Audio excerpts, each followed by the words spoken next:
Assalamu alaikum. Hello viewers, you are welcome to my YouTube channel English in Short program. আজকে আমরা do ভার্বের বিভিন্ন রূপ সম্পর্কে ব্যবহার সম্পর্কে আলাপ করব। ডু মানে করা, ডু এর সঙ্গে যখন অন যোগ করা হয় ডু অন মানে পরিধান করা, সংক্ষেপে DON ডনও বলা হয়।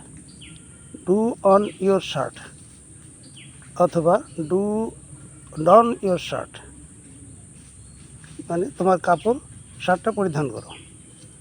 Do of, OFF of, do of মানে খুলে ফেলা। ডু অফকে সংক্ষেপে ডফও বলা হয়, DOFF doff. Do off your shoes, তোমার জুতা খুলে ফেলো। ডু অফ ইয়োর শুজ, তোমার জুতা খুলে ফেলো, অথবা ডফ ইয়োর শুজ, তোমার জুতা খুলে ফেলো। ডু টু ডেথ মানে হত্যা করা। He was done to death with a bullet shot, তাকে গুলি করে হত্যা করা হয়েছিল। আজকে এই পর্যন্তই। Thank you all. আল্লাহ হাফেজ।